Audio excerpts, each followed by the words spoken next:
დღეს გვინდა ვისაუბროთ მიმდინარე საპროტესტო აქციებზე, გვინდა ვისაუბროთ ასევე პოლიტიკურ პატიმრებზე, ჩვენი ჯგუფის ფარის სახელით გვინდა სრულად ხარდაჭერა პირველ რიგში გამოუცხადოთ ქალბატონ ზია ამაღლობაზე და უსურვოთ ძალიან მალე გათავისუფლება ამ ხოცური კლანჭებისგან. მე მგონი ვთანხმდებით, რომ პროცესი საკმაოდ ეფექტურად მიმდინარეობს, ჰქონდა თავისი დასაწყისი. ეხლა სადღაც შუასთან მიახლოებულ ფაზაში ვართ ჩვენი კადრებით და გარკვეულწილად ფორმებსაც იცვლის, ხო? ნუ დავიწყეთ რუსთაველზე პერმანენტული აქციები, გადავიდით მარშებზე, იყო სხვადასხვა კიდე დაგეგმილი და მიმდინარე აქციების, ესე ვთქვათ, გადატანის მცდელობა სხვადასხვა რეგიონული თუ კრიტიკული ინფრასტრუქტურის გარშემო არსებულ ტერიტორიებზე. ეხლა აგერ ორში არის დაგეგმილი მაგისტრალის გადაკეტვა. და realობაში მე ეს პროცესი მეუბნება რომ საკმაოდ ესე წარმატებულად, ორიენტირებულად მიზანზე მიმდინარეობს. კი ბატონო, მეც გეთანხმები რომ პროტესტმა გამოიღო ძალიან მნიშვნელოვანი შედეგები და ეს შედეგები არის თვალსაჩინო, იგივე საერთაშორისო ასპარეზიდან წამოღებული ეს მხარდაჭერა არაღიარების თვალსაზრისით და იგივე სანქციები და ასე შემდეგ.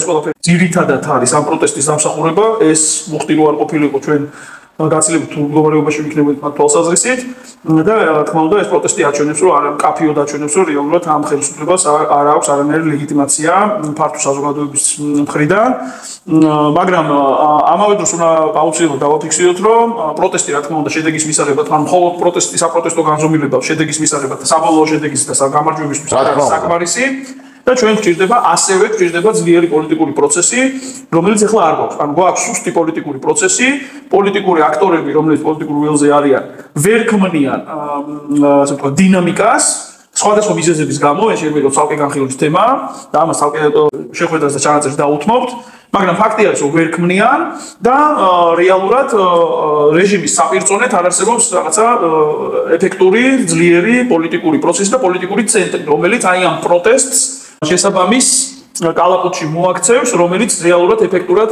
გაზომვადად მიგვიყვანდა შედეგებამდე და შეამცირებდა იმ დროს, რაც საჭიროა იმისთვის, რომ ეს რეჟიმი ჩამოიშალოს, ხო?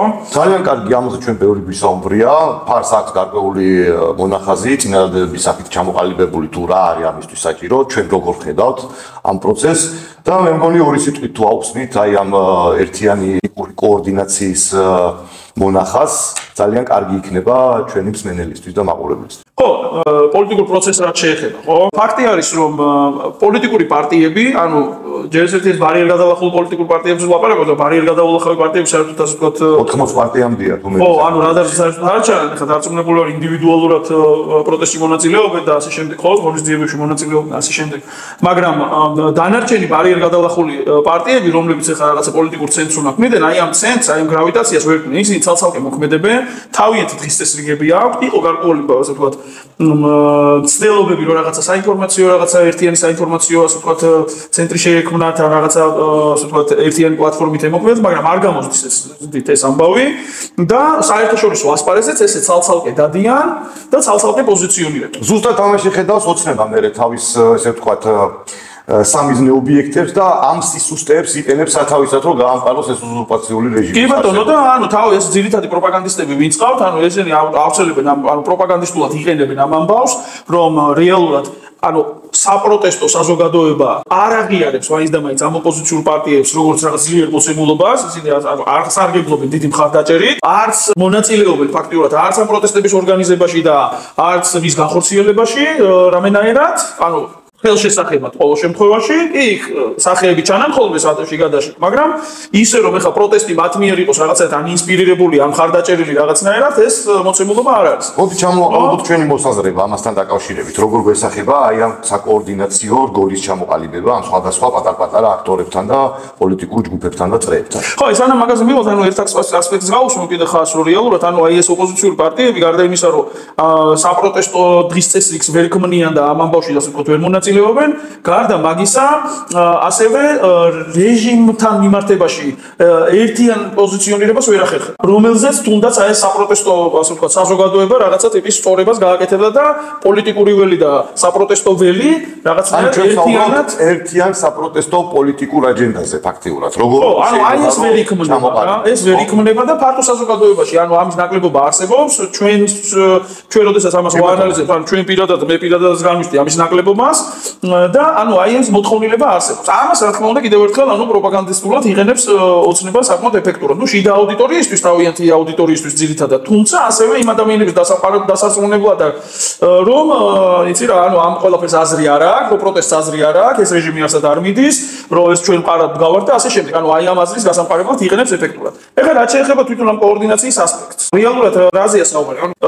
თვითონ პროტესტის კონტექსტში, ხო, რაღაცნაირად ახალ ეტაპს უახლოვდებით, იმიტომ რომ რაღაცაში უნდა გადაიზარდოს ახლა ეს პროტესტი, ხო? ანუ ისე როგორც მანამდე გრძელდებოდა, ჩვენ ამათ შედეგები, თავის შედეგები უკვე მიიღო, რაღაც ახალი განზომილება უნდა შეიძინოს. ანუ აშკარა არის, რომ ახალი ფორმებიც უნდა შემოვიდეს რაღაცნაირად და საზოგადოებაში ისეთი ტიპის რაღაცა მაკოორდინირებელი ელემენტი უნდა შემოვიდეს, რომელიც საზოგადოებაში, ფართო საზოგადოებაში გააჩენს შეგრძნებას, რომ ეს არის საერთო პროტესტი. ანუ აი ამ ერთიანობის და საერთოობის შეგრძნებას გააჩენს კონკრეტული საპროტესტო მოქმედებები და ღონისძიებები. კი ბატონო.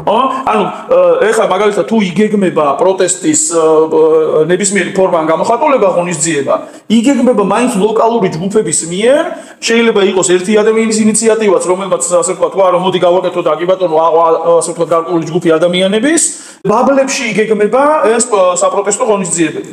და ამას სხვათა შორის ასევე უყოცნება პროპაგანდისტულად იყენებს, რომ აი იქ ვიღაცები რაღაც ვიწრო ინტერესები და გამომდინარე რაღაცებს გეგმავენ და ასე შემდეგ.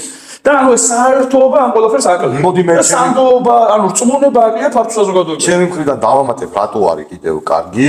ნუ პირველ რიგში გეთახმები აბსოლუტურად, რომ მიმდინარე აქციებმა გარკვეულწილად თავისი შედეგი იმ ფორმატში და ფორმაში როგორშიც მიმდინარეობს დადო და შედეგია ზუსტად ოცნების აი ამ რეჟიმში ჩაყენება, როცა უკვე სრულად გამოაჩინა თავისი სახე და ესე დაუნდობლად უსწორდება ყველა პროტესტის მონაწილეს. რატომ არის კარგი ეს ერთიანი ცენტრისტურ გოლის ჩამოყალიბება ამ საპროტესტო აქციაში? ამ საპროტესტო პროცესის კოორდინაციის თავარი სარგებელი, ასე ვთქვათ, ხო, მდგომარეობს იმაში, რომ ყველა ის ჯგუფი რომელიც გარკვეული ინიციატივებით გამოდის, ანუ ამ ინიციატივებზე რაღაც კერძო ჯგუფის, ანუ ცალკეული ჯგუფის ინიციატივის დონეზე კი არ იმოქმედებს, არამედ საერთო ინიციატივის დონეზე იმოქმედებს. ეს იქნება გაანალიზებული და შეთანხმებული რაღაცნაირად ერთმანეთში და გააზრებული კონკრეტულ შეთანხმებულ ამოცანასთან მიმართებაში და რაღაცა გაზომვა ამოცანასთან მიმართებაში. თუ საპროტესტო პროცესი იქნება კოორდინირებული, ჩვენ მივიღებთ მაღალ სანდოობას ფართო საზოგადოებაში,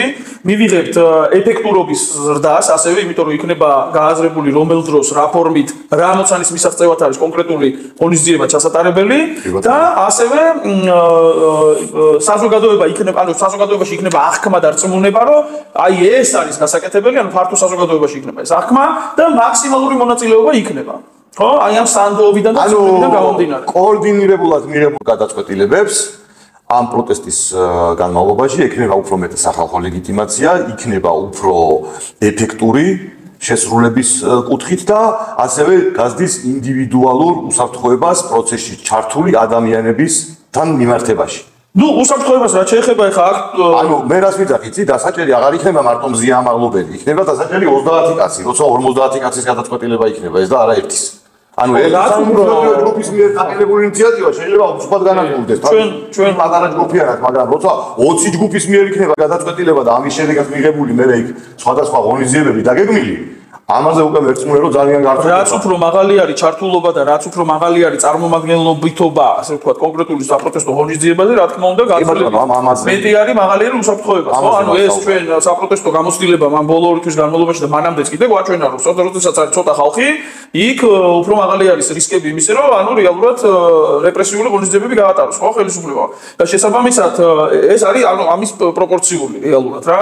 და რაც უფრო მეტი არის საზოგადოებაში რწმუნება, რომ ეს საპროტესტო პროცესი არის კარგად გააზრებული და კოორდინირებული და მხარდაჭერილი სხვადასხვა ჯგუფების მიერ და ეს ჯგუფები ყველა ერთად ამაზე მუშაობენ, ასე ვთქვათ, ხო? ეს რა თქმა უნდა ამ ყველაფრის ამ ეფექტურობას მაღლა ზრდის. ასევე ის შესაძლებლობები, რომელიც ახლა ცალკეულ ჯგუფებს აქვს სხვადასხვა ანუ ესე დეცენტრალიზებულად, ხო? იქ არის ადვოკატირების თემის სამართლებრივი მხარდაჭერა, იურიდიული მხარდაჭერა იმ ადამიანებისთვის, ვინც ადმინისტრაციულით იქნება თუ ასე ვთქვათ, სხვა მუხლებით ხდება სამართალდამცავ სისტემაში, საპროტესტო ღონისძიებებიდან გამომდინარე. ანუ ამ შესაძლებლობების კონსოლიდაციის საჭიროებასაც ვხედავთ. რეალურად ეს იყოს რაღაცა ერთ ცენტრში მოქცეული და ამ ელემენტის ეფექტურობაც იყოს მაქსიმალურად გაზრდილი.